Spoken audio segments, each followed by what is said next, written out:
Hola a todos, bienvenidos a una nueva entrega de Siemer. Esta vez vamos a hablar de o sobre la hiponatremia. Entonces, la hiponatremia es la alteración electrolítica más común. Se presenta hasta en el 5% de los adultos, se presenta en el 20% de los ancianos y se presenta en el 35% de los pacientes hospitalizados. En cuanto a la patogénesis, tenemos tres grupos grandes, que es la hipervolemia, la hipovolemia y la euvolemia.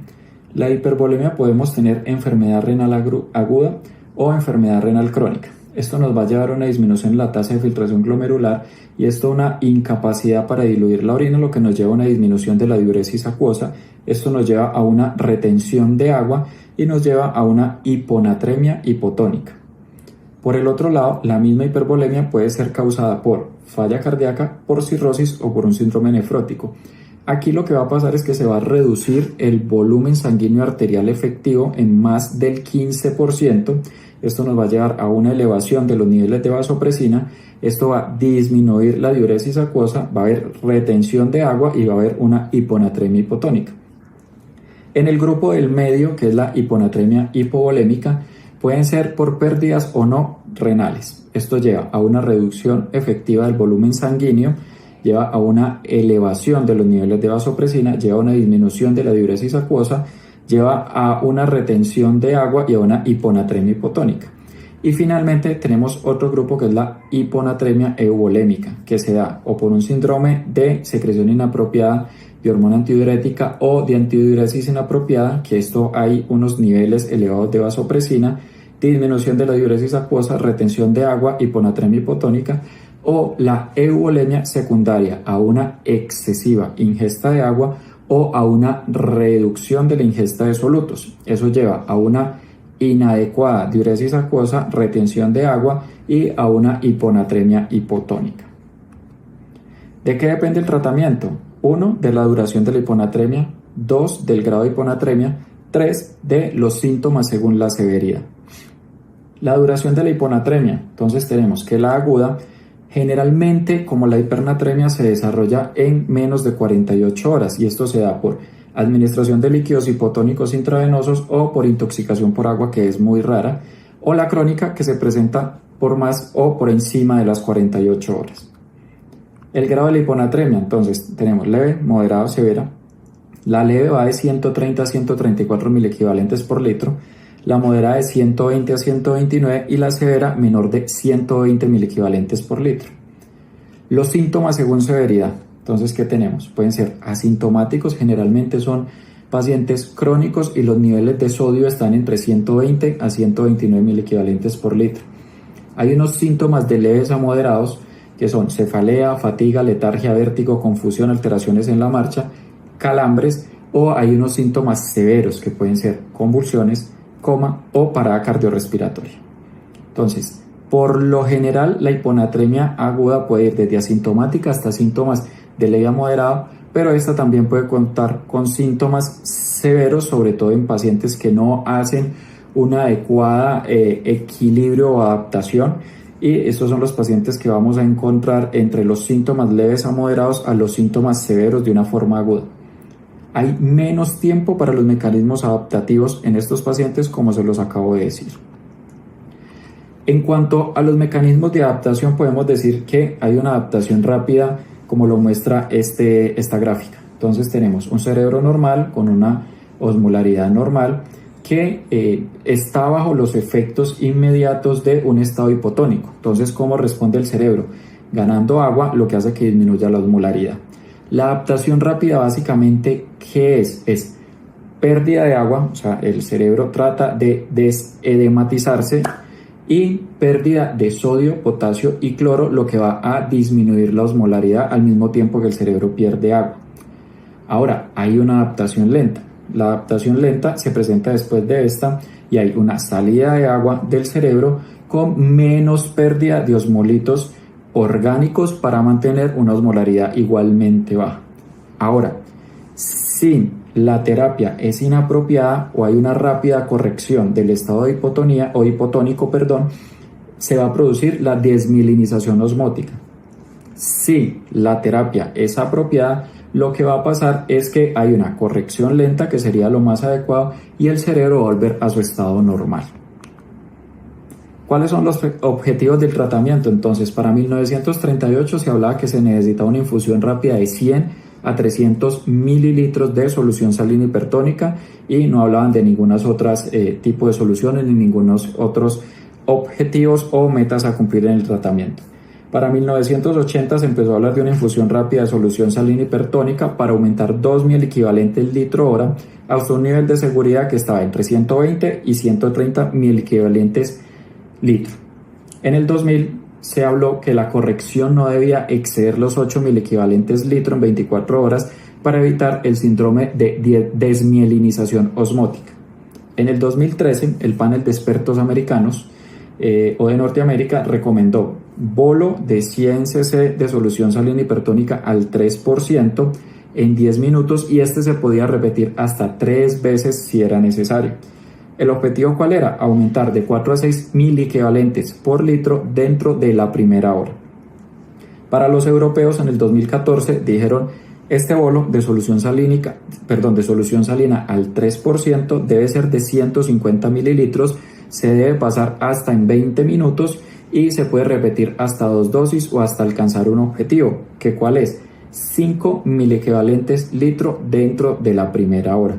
Ambas recomendaciones son mundialmente aceptadas y las dos son igual de eficaces. ¿Qué necesitamos en cuanto a los objetivos de tratamiento? Evitar un mayor descenso del sodio sérico, aliviar los síntomas de la hiponatremia y evitar la sobrecorrección en estos pacientes. Entonces vamos a hablar ahora de un flujograma de enfoque y tratamiento al mismo tiempo. Entonces tenemos: paciente tiene síntomas severos, hay dos posibilidades de respuesta, sí o no. Entonces el paciente sí tiene síntomas severos, se debe manejar dentro de la primera hora de forma rápida con una infusión de 100 o 150 mililitros de solución salina al 3% en 20 minutos. Debemos medir el sodio sérico y repetir si es necesario el bolo de solución salina. Recordemos que por las guías americanas se puede repetir hasta 3 veces, por las guías europeas hasta 2 veces. Debemos medir el sodio sérico y repetir si es necesario un segundo o un tercer bolo, o si alcanzamos un aumento de 5 milimoles por litro de sodio sérico. ¿Mejoraron los síntomas de este paciente? Entonces, suspendemos la solución salina al 3%, iniciamos infusión de solución salina al 0.9%, manejamos el paciente según el diagnóstico específico que tenga, limitamos el aumento de sodio sérico, sí, si aumentan 10 milimoles por litro dentro de las primeras 24 horas. Si aumenta luego de esas primeras 24 horas 8 milimoles por litro cada 24 horas subsiguientes, o hasta que alcancemos 130 milimoles por litro. Ahora, no mejoraron los síntomas, entonces continuamos solución salina hipertónica al 3% a una tasa mayor a 1 milimol litro hora y la suspendemos. Esta solución salina al 3%, sí, mejoran los síntomas, el sodio sérico aumenta 10 milimoles por litro en total, el sodio sérico llega a 130 milimoles por litro, o cualquiera de las cualquiera de las tres anteriores. Los pacientes con síntomas severos no se recuperan completamente de forma inmediata. Esto puede tomar hasta que el cerebro se recupere de forma completa. Entonces, ojo, que esto no es como cuando estamos tratando una hipoglicemia, que en la mayoría de los casos administramos el bolo de dextrosa en estos pacientes y se recupera el estado neurológico. En estos pacientes no podemos esperar que se recuperen las alteraciones o los signos o síntomas que hayan presentado de forma inmediata, porque esto toma cierto tiempo, como se los mostré previamente, en cuanto a la adaptación cerebral. ¿Cómo logramos ese objetivo del sodio sérico? Entonces está esta fórmula, que es el cambio en el sodio sérico, y es igual al sodio de la infusión menos el sodio sérico del paciente sobre el agua corporal total. Para esto debemos tener en cuenta que las diferentes soluciones que usamos a diario entonces tienen concentraciones diferentes de sodio. Por ejemplo, el cloruro de sodio en agua tiene 850 milimoles por litro. El cloruro de sodio en agua al 3% tiene 513. La solución salina normal, entre comillas, o al 0.9% tiene 154 milimoles por litro. El lactato de Ringer tiene 130, la solución salina al medio o al 0.45 tiene 77, el cloruro de sodio en dextrosa al 5%, y esto es una concentración del 0.2, tiene 34, y la dextrosa en agua destilada al 5% no tiene sodio en su composición. El agua corporal total en los pacientes, entonces 0.6 o 60% en hombres jóvenes, 0.5 o 50% en mujeres jóvenes, 0.5 o 50% en hombres mayores y 0.45 o 45% en mujeres mayores. Paciente no tiene síntomas severos, entonces nos vamos a preguntar, ¿estos síntomas son moderadamente severos? Si la respuesta es sí, vamos a iniciar manejo específico dirigido a la causa si está disponible. ¿Cómo se hace esto? Con una infusión de 100 a 150 mililitros de solución salina al 3% en 20 minutos. Ahí nos preguntamos, ¿mejoraron o no los síntomas? Si los síntomas mejoraron, igual que los previos, suspendemos la solución al 3%, iniciamos solución al 0.9%. Manejamos el diagnóstico específico del paciente y limitamos aumento igual que los objetivos previos. 10 milimoles en las primeras 24 horas, 8 milimoles cada 24 horas subsiguientes o hasta 130 milimoles por litro. No mejoraron los síntomas, entonces igual, dejamos la infusión de solución salina hipertónica a más de 1 milimol litro hora, suspendemos sí. Mejoran los síntomas, el sodio sérico aumenta 10 milimoles litro, el sodio sérico llega a 130 o lo que ocurra primero. El paciente no tiene síntomas moderadamente severos, entonces la hiponatremia es aguda. Si la respuesta es sí, iniciamos manejo específico dirigido a la causa si está disponible.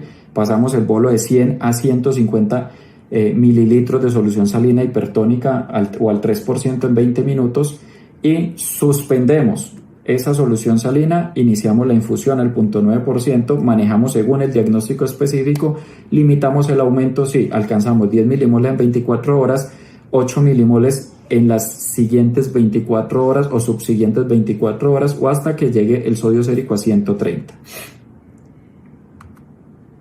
Ahora, el paciente no tiene una hiponatremia aguda. ¿Qué nos preguntamos? ¿Cómo está el volumen circulante de ese paciente? ¿Está reducido?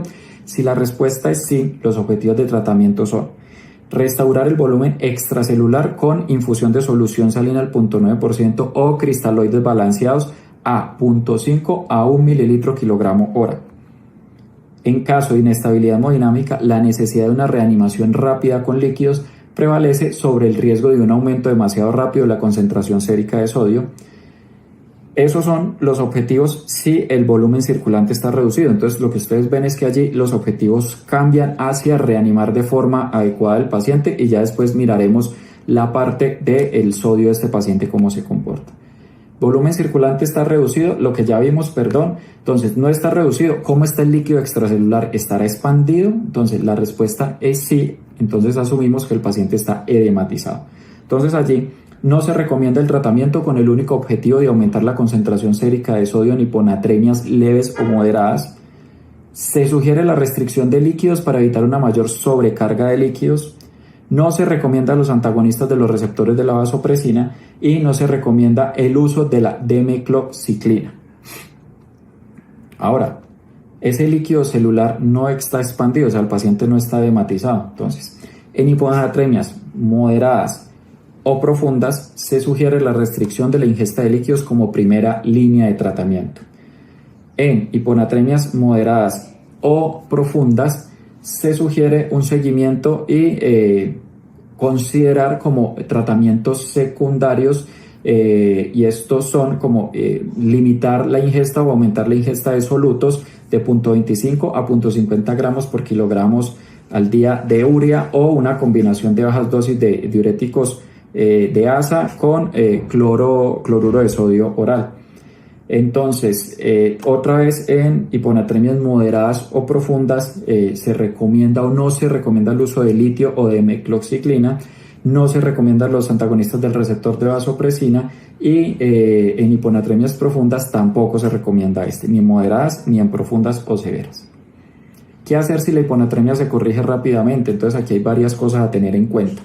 Entonces, una intervención rápida con el fin de disminuir esa tasa de corrección si esta está por encima de 10 milimoles litro en las primeras 24 horas o después de allí 8 milimoles litro en las 24 horas subsiguientes. Descontinuar los tratamientos activos para corregir la hiponatremia, Siempre apoyarnos en un experto a la hora de tomar estas decisiones y si es necesario y apropiado iniciar una infusión de agua libre de electrolitos a 10 mililitros por kilogramo si esta está disponible precisamente. Se recomienda en esta guía consultar a un experto para evaluar el uso de desmopresina 2 microgramos y tratar de no repetirla frecuentemente, sino más o menos cada 8 horas. Esto es todo lo que teníamos para contarles el día de hoy. Espero que haya sido de mucha utilidad. Los invitamos a que nos sigan en nuestras diferentes redes sociales y a que se suscriban a las actualizaciones de este canal. Hasta luego, muchísimas gracias.